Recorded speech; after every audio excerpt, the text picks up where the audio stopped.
Tarzan dos Macacos, Edgar Rice, capítulo 13, A Sua Própria Espécie.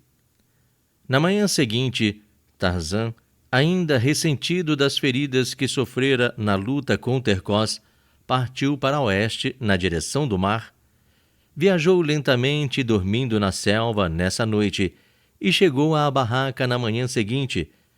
Durante alguns dias pouco se moveu, apenas o bastante para apanhar frutos e nozes com o que matar a fome.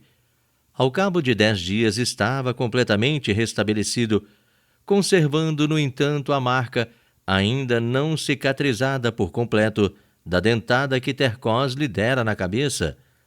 A marca começava acima do olho esquerdo e, dando a volta à cabeça por cima, ia até a orelha direita. Toda a pele havia sido cortada. Durante a sua convalescença, tentou fazer uma cobertura com a pele fulva de sabor que havia deixado na barraca, mas nada sabia da arte de curtir, e assim a pele secara e tornara-se dura como tábua. Foi obrigado a abandonar a sua ideia. Assim decidiu usar os adornos tirados a um dos negros da aldeia de Mbonga. Tarzan resolvera marcar de todas as formas a sua evolução, e nada lhe parecia tão próprio da dignidade humana como as roupas e os adornos. Para tal fim, reuniu os ornamentos de braços e pernas que tirara dos guerreiros negros vencidos pelo rápido e silencioso laço de corda, e colocou-os em si mesmo, da maneira como vira os negros usá-los. Em volta do pescoço, a corrente de ouro, da qual pendia o medalhão que fora de sua mãe, e onde rebrilhavam diamantes. As costas, a aljava como as setas envenenadas, presa por uma tira de cabedal, que passava sobre o ombro direito. Em volta da cintura, o cinto feito com tiras de pele de gamo, de onde pendia, numa bainha que ele próprio fizera, a faca de seu pai. No ombro esquerdo, suspendeu o longo arco que pertencera à colonga. Era, na realidade, uma estranha figura de guerreiro, com os cabelos negros caídos sobre os ombros, atrás, e cortados à frente com uma faca, para não lhe taparem os olhos. O seu vulto forte, esbelto, musculoso como teria talvez sido o mais forte dos gladiadores romanos, e todavia com a graça leve de um deus grego, denunciava ao primeiro olhar a espantosa combinação de enorme força e prodigiosa agilidade. Era uma perfeita personificação do homem da natureza, caçador e guerreiro. A bela e nobre cabeça sobre os ombros largos e o brilho de viva inteligência nos olhos cinzentos davam-lhe o aspecto de um personagem mitológico ou de um herói de um povo de guerreiros. Mas Tarzan não pensava nessas coisas. Preocupava-o a ideia de não ter roupas que claramente indicassem a todos os habitantes da floresta que ele era um homem e não um macaco, e por vezes tinha dúvidas sobre se não viria a tornar-se realmente um macaco. Não começava a ter pelos na cara? Todos os gorilas os tinham, mas os negros eram completamente desprovidos desses pelos, salvo raras exceções. Na verdade, vira nos livros figuras de homens brancos com cabelos em volta dos lábios, nas faces e no queixo, mas assim mesmo tinha medo. Passou a umedecer a sua afiada faca e raspar a barba incipiente quase todos os dias, para arrancar aquele sinal degradante da semelhança com os gorilas. Foi desta maneira que Tarzan aprendeu a barbear-se, de um modo tosco e doloroso, mas todavia eficaz. Quando voltou a sentir-se em plena força, depois de sua feroz luta com Terkoz, Tarzan partiu certa manhã na direção da aldeia de Mbonga.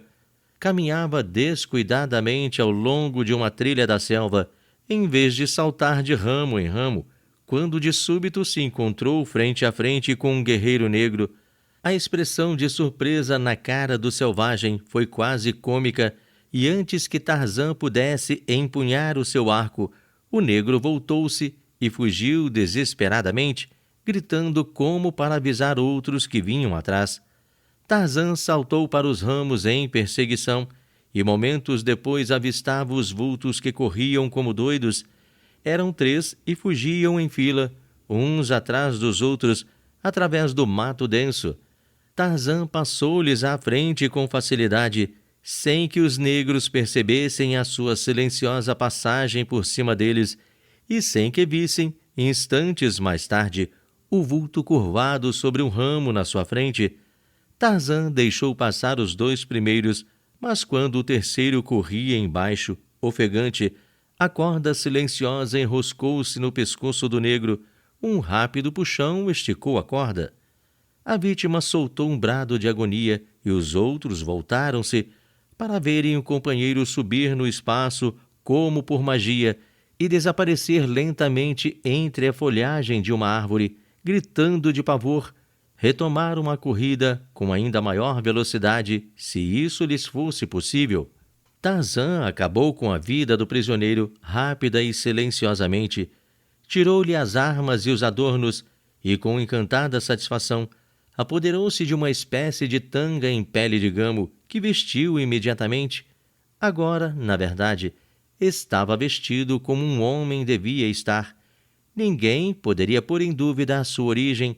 Por momentos pensou em que lhe agradaria voltar à tribo para exibir aquelas novas galas. Colocando o corpo sobre um dos largos ombros, avançou mais lentamente por entre as árvores, na direção da paliçada que cercava a aldeia. Precisava de mais setas. Ao aproximar-se da paliçada, viu um grupo excitado que rodeava os 2 fugitivos, os quais, trêmulos de pavor e de fadiga, mal podiam reproduzir os fantásticos pormenores da sua aventura. Explicavam que, mirando, seguindo alguns metros adiante deles, lhe surgira subitamente, aos gritos, dizendo que um terrível guerreiro branco e nu o perseguia. Então, todos os 3 haviam corrido na direção da aldeia tão depressa quanto podiam. Mais uma vez tinham escutado os gritos de Mirando, e ao olharem para trás tinham visto a coisa mais horrível: o corpo do companheiro que subia no ar, na direção das árvores, agitando as pernas e os braços e tendo a língua pendente para fora da boca aberta. Não tinham ouvido mais ruídos, nem tinham visto quem quer que fosse. Os outros negros começaram a se sentir possuídos por um medo que não tardaria em se transformar em pânico, mas o velho Mbonga, prudente e sábio, aparentou grande incredulidade em relação à história, atribuindo-a a uma invenção do receio dos 2 homens em face de um perigo real. «Contam-nos uma grande história», disse ele. «Por que não se atrevem a dizer a verdade? Não querem confessar que fugiram quando o leão saltou sobre Mirano e o levou? São covardes». Mbonga mal tinha acabado de falar quando todos ouviram um violento quebrar de ramos nas árvores acima deles. Os negros olharam para cima e o que viram fez com que o próprio Mbonga estremecesse de pavor. Rodopiando no ar vinha o corpo morto de Mirando, que caiu com um baque surdo junto deles. Num mesmo movimento, os negros fugiram e não pararam até que o último entre eles desapareceu nas sombras da selva próxima. Então Tarzan saltou para o chão, renovou a sua provisão de setas e comeu os alimentos com que os negros continuavam tentando propiciar o espírito maligno e apaziguar a sua cólera. Antes de partir, Tarzan levou o corpo de Mirando até a entrada da paliçada e colocou-o de maneira que a face morta parecia espreitar a pista que conduzia à selva. Tarzan voltou, sempre caçando, na direção da barraca da praia. Só ao cabo de muitas tentativas, os apavorados negros conseguiram entrar na aldeia, passando diante da cara do companheiro morto, que parecia sorrir para eles. Quando viram que a comida e as setas haviam desaparecido, ficaram com a certeza daquilo que já suspeitavam, de que Mirando tinha encontrado o espírito maligno da selva. Essa parecia-lhes a única explicação lógica. Todos os que viam o espírito morriam. Não era certo que nenhum dos que ainda estavam vivos o vira? Portanto, aqueles que haviam morrido eram os que tinham visto e que tinham pago com a vida a ousadia. Enquanto lhe fornecessem setas e comida, o espírito maligno não lhes faria mal, a não ser que pretendessem vê-lo. Assim, Mibonga ordenou que, juntamente com a comida, deveriam também fazer umas ofertas de setas, e isso foi sempre feito a partir de então. Se alguém passar por essa distante aldeia de negros, poderá ainda ver, diante de uma pequena cubata construída fora da paliçada, um recipiente de ferro contendo comida e uma aljava cheia de setas envenenadas. Quando Tarzan alcançou a praia onde se erguia sua barraca, se deparou com um estranho espetáculo. Nas águas calmas da Angra protegida pelo promontório, flutuava um grande navio e um pequeno bote estava varado na areia. Mas, o que era mais maravilhoso, vários homens brancos como ele moviam-se entre a praia e a barraca. Tarzan verificou que, sob muitos aspectos, eles eram iguais aos homens dos seus livros ilustrados. Aproximou-se mais, através das árvores, até ficar muito perto, acima deles. Eram 10 homens fortes, tisnados pelo sol, com expressões brutais. Estavam agora reunidos junto do bote e falavam em vozes coléricas, ruidosamente, com muitos gestos e muitos brandir de punhos. A certa altura, um deles, um homem baixo, de cara astuta, barba negra, que recordou a Tarzan o focinho de panda, o rato, pousou uma das mãos sobre o ombro de um tipo alto e forte que estava junto dele, uma espécie de gigante com quem os outros estavam discutindo. O homem baixo apontava para o lado de terra, e assim o gigante teve de voltar as costas aos outros para olhar na direção indicada. Quando ele se voltou, o cara de rato tirou um revólver do cinto e disparou-lhe nas costas a queima-roupa. O gigante levantou as mãos acima da cabeça, os joelhos dobraram-se e, sem um grito, tombou de bruços na areia, morto. A detonação da arma, a primeira que Tarzan ouvira alguma vez, encheu-o de espanto, mas nem mesmo esse som estranho sobressaltou os seus nervos saudáveis, causando-lhe qualquer sombra de receio. No entanto, o procedimento dos desconhecidos brancos era para ele origem de profunda perturbação. Franziu o senho pensando atentamente. Fizera bem em não ter cedido ao seu primeiro impulso de correr e saudar aqueles homens brancos como irmãos. Era evidente que não existiam diferenças entre eles e os negros selvagens. Não eram mais civilizados do que os macacos, nem menos cruéis do que Sabor. Por momentos, os outros ficaram olhando para o cara de rato e para o gigante caído na areia morto. Então um deles riu e deu uma palmada nas costas do traiçoeiro assassino. Continuaram falando e a gesticular, mas sem discutir. Depois empurraram o bote para a água, saltaram dentro dele e afastaram-se, remando na direção do navio, em cujo convés Tarzan podia ver outros vultos que se mexiam. Quando os homens subiram a bordo, Tarzan saltou para o chão, escondido com um tronco, e deslizou para dentro da barraca, onde verificou que tudo havia sido revolvido. Os livros e os lápis estavam espalhados pelo chão, as armas e os escudos e outras pequenas coisas que constituíam seu tesouro estavam caídas também. Ao ver o que eles tinham feito, uma grande cólera invadiu Tarzan, e a cicatriz na testa tornou-se avermelhada na pele morena. Rápido, correu para o armário e procurou no fundo da prateleira inferior. Soltou um suspiro de alívio ao encontrar a pequena caixa de metal, e abrindo-a, viu que os seus maiores tesouros não haviam sido tocados. A fotografia do homem novo, do sorriso alegre e bondoso, e o pequeno livro cheio de misteriosas palavras estavam intactas. Mas que era aquilo? O ouvido apurado de Tarzan captara um som leve, mas desconhecido. Correndo para a janela, Tarzan viu que estavam descendo do navio um outro bote, além daquele que estava já na água. Logo depois, viu vários vultos que saíam do navio e tomavam lugar nos botes, voltavam, e agora em número maior. Por momentos, Tarzan continuou a observar, enquanto caixas e pacotes eram também descidos para os botes. Quando estes começavam a afastar-se do navio, Tarzan apanhou um pedaço de papel e, com um lápis, desenhou algumas linhas de caracteres de imprensa, fortes e quase perfeitos.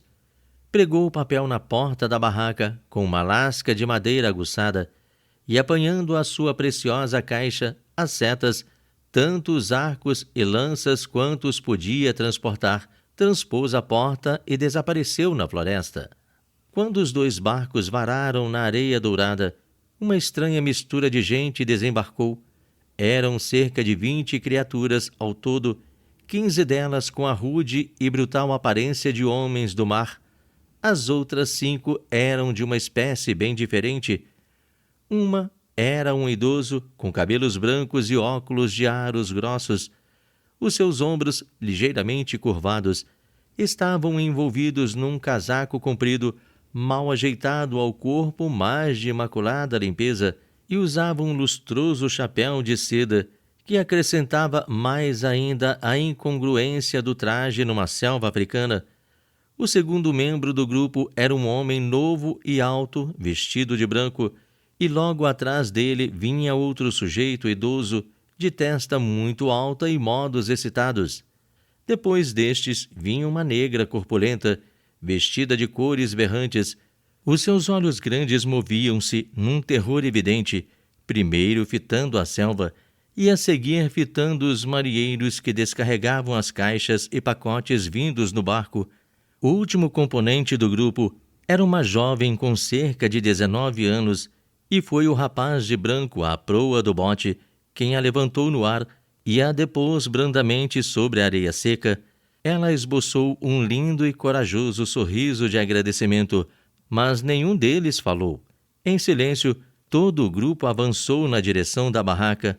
Era evidente que, quaisquer que fossem as suas intenções, tudo havia sido decidido antes de deixarem o navio.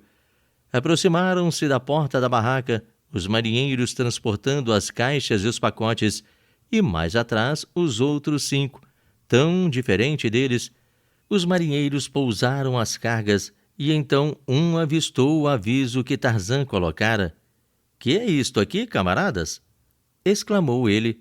"Este papel não estava aqui há 1 hora, pelas barbas do diabo." Os outros marinheiros juntaram-se, espreitando por cima dos ombros dos primeiros, mas porque poucos deles sabiam ler, e os que sabiam só o faziam com grande dificuldade, um voltou-se para o velho do chapéu alto. "Ei, professor!" bradou. "Venha cá ler este raio desta coisa."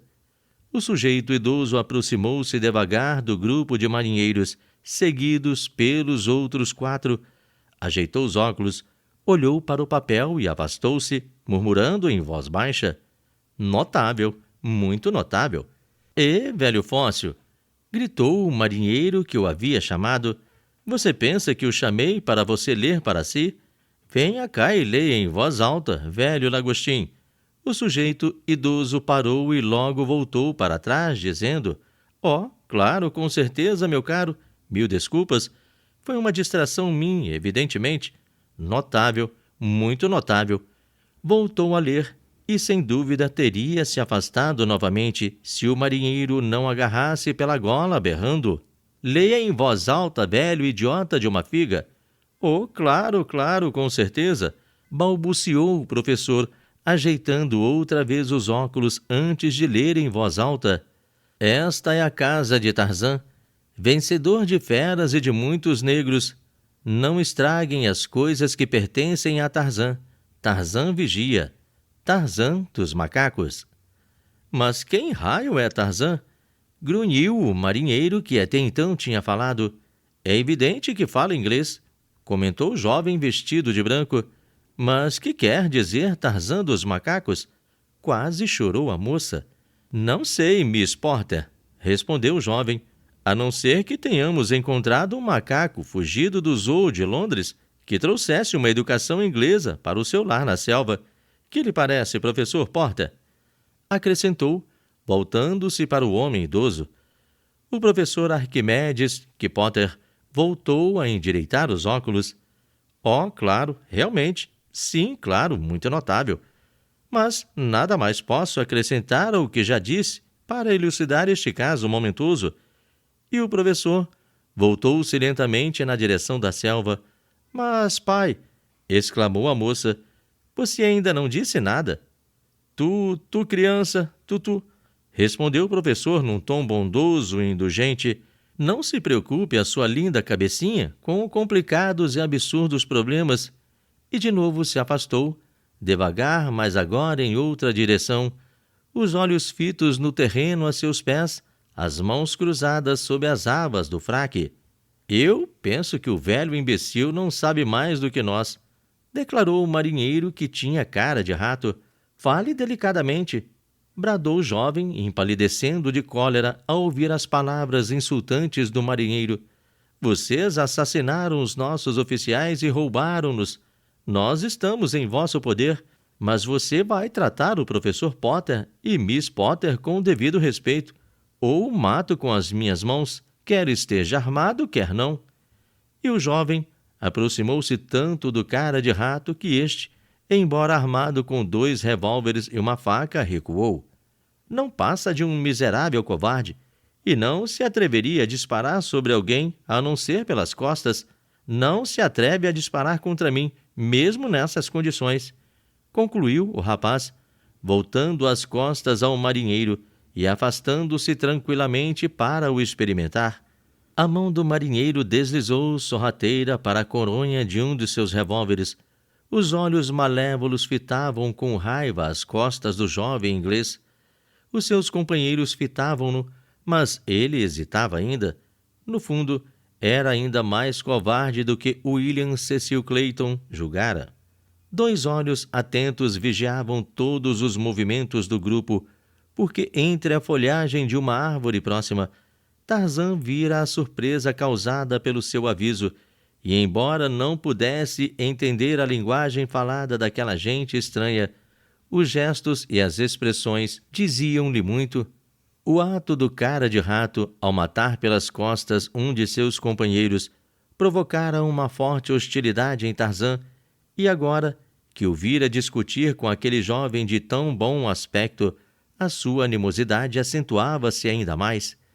Tarzan nunca vira antes os efeitos de uma arma de fogo, embora os seus livros lhe tivessem ensinado alguma coisa sobre elas, mas quando viu o cara de rato pousar a mão na coronha do revólver, pensou na cena que presenciara pouco tempo antes e naturalmente compreendeu que o jovem ia morrer como tinha morrido o corpulento marinheiro. Assim colocou uma seta no arco e apontou para o assassino, mas a folhagem era tão densa que a seta seria de certo desviada por algum pequeno ramo. Pousou o arco, agarrou uma das compridas lanças e arremessou. Clayton tinha dado meia dúzia de passos. O cara de rato empunhara seu revólver. Os outros olhavam. O professor Potter já desaparecera na selva, seguido pelo agitado Samuel T. Philanter, seu secretário e assistente. Esmeralda, a negra, estava ocupada escolhendo dentre as pilhas de pacotes e caixas junto da barraca as bagagens da sua senhora, e Miss Potter voltara-se para seguir Clayton quando qualquer coisa a fez olhar para trás na direção do marinheiro. E então 3 coisas aconteceram quase simultaneamente. O marinheiro levantou a arma e apontou para as costas de Clayton. Miss Potter soltou um grito e uma comprida lança, com uma ponta metálica, surgiu como um raio, vinda de cima, e atravessou de lado a lado o ombro direito do cara de rato. O revólver detonou inofensivamente para o ar, e o marinheiro caiu com um brado de dor e de apavorada surpresa.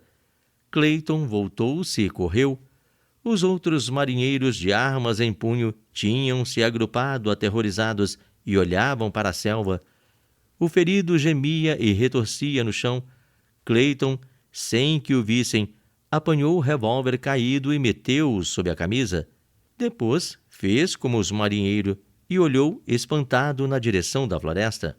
Quem poderia ter sido? Sussurrou Jane Potter, de olhos abertos ao lado de William Clayton.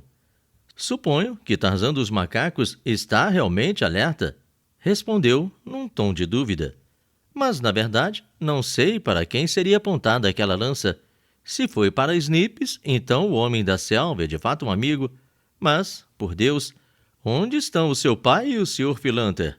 Há alguma coisa ou alguém na selva, e seja quem for, está armado. Professor, Sr. Philanter, bradou Clayton. Não obtendo resposta, olhou preocupado para a moça e acrescentou: que podemos fazer, Miss Potter? Não é possível deixá-la aqui sozinha com estes bandidos. E, por outro lado, não pode aventurar-se na selva comigo. No entanto, é preciso que alguém vá procurar seu pai. É mais do que capaz de vaguear sem rumo, indiferente ao perigo e ao caminho. E o Sr. Philanter é apenas ligeiramente menos prático do que ele. Desculpe a minha franqueza, mas as nossas vidas estão em grande risco.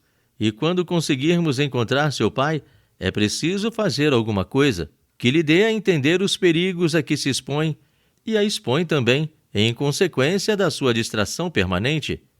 Estou de acordo e não me ofendeu, retorquiu a moça. Meu pai sacrificaria a vida por mim sem a menor hesitação, sob a condição de poder pensar em tão insignificante assunto durante o momento. Há apenas uma forma de tê-lo em segurança, e é amarrá-lo ao tronco. Tenho uma ideia, disse Clayton. Sabe utilizar um revólver, não? Sim, por quê? Tenho um. Com a arma, você e Esmeralda estarão em relativa segurança na barraca enquanto eu procuro seu pai e o Sr. Philanter. Chame essa mulher para que eu possa me afastar. Eles não devem estar longe. Jane recebeu o revólver, fez o que Clayton lhe dizia, e quando este último viu a porta fechar-se atrás dela, voltou-se para a selva. Alguns dos marinheiros estavam arrancando a lança do ombro do ferido. Clayton aproximou-se e perguntou se podiam emprestar um revólver para ir procurar o professor. O cara de rato, ao verificar que não estava morto, tinha recuperado a sua ferocidade covarde e, com uma série de furiosas pragas dirigidas a Clayton, recusou, em nome dos outros, ceder qualquer arma. Snips, assim se chamava, tomara o lugar de chefe depois de ter assassinado o gigante, e tão pouco tempo decorrera desde então que nenhum dos outros havia ainda discutido a sua autoridade.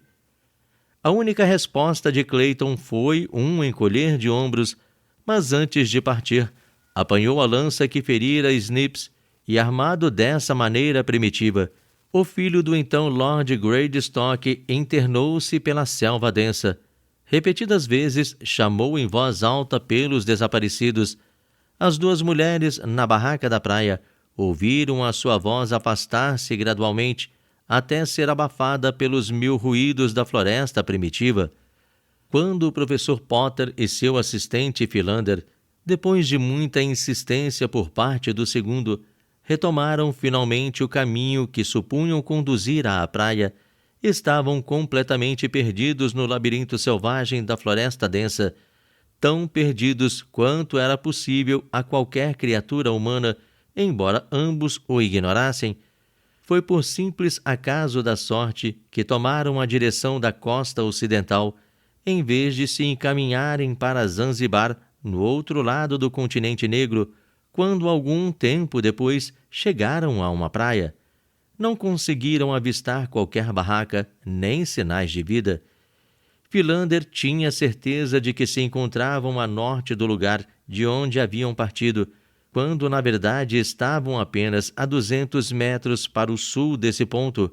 Nenhum dos dois irremediáveis teóricos teve a simples ideia prática de gritar para tentar atrair a atenção dos seus amigos.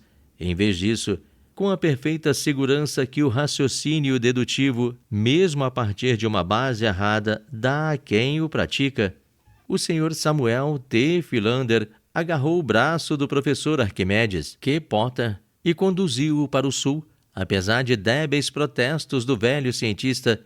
A direção geral do caminho que seguiam era a da cidade do Cabo, a apenas 1.500 milhas de distância, embora lhes fosse possível, o que apenas vagamente sabiam, encontrar antes disso alguns lugares civilizados. Quando Jane e Esmeralda se encontraram em segurança por detrás da porta da barraca, o primeiro pensamento da negra foi barricar a entrada pelo lado de dentro. Com esta ideia em mente, voltou-se para procurar meios de colocá-la em execução. Mas ao primeiro olhar que relanceou em volta, soltou um grito de pavor. Como uma criança pequena, a robusta mulher foi esconder a cara no ombro de Jane. Esta, voltando-se também ao ouvir o grito, compreendeu a causa. Estendido no chão, diante delas, estava o esqueleto esbranquiçado de um homem, e havia outro esqueleto estendido sobre a cama. "Em que horrível lugar nos encontramos?" exclamou a jovem, pasmada, mas sem qualquer expressão de pânico. Por fim, libertando-se de Esmeralda, que continuava a gritar, Jane dirigiu-se ao pequeno berço junto da cama, sabendo que ia encontrar, mesmo antes de ver o pequeno esqueleto em toda a sua patética fragilidade. Que terrível tragédia revelavam aqueles pobres ossos! A jovem estremeceu ao pensar nos acontecimentos que podiam esperá-la e aos seus amigos naquela barraca de má sorte, talvez visitada por misteriosas criaturas hostis. Depressa, batendo no chão, impaciente e com os seus pequenos pés, tratou de sacudir as ideias sombrias e, voltando-se para a Esmeralda, mandou-a calar-se. "Pare com isso, Esmeralda! Pare imediatamente! Está tornando tudo pior do que é." Mas a voz, ao princípio vibrante e resoluta, terminou em tom mais baixo, com uma pequena tremura, quando Jane pensou nos 3 homens, dos quais elas dependiam para a defesa e proteção, e que vagueavam nas profundidades da selva. Pouco depois, a jovem verificou que a porta estava munida de uma pesada tranca de madeira no lado de dentro, e ao cabo de esforços conjugados, as 2 mulheres conseguiram colocar a tranca no seu lugar, pela primeira vez nos últimos 20 anos. Então, sentaram-se num banco, nos braços uma da outra, e esperaram.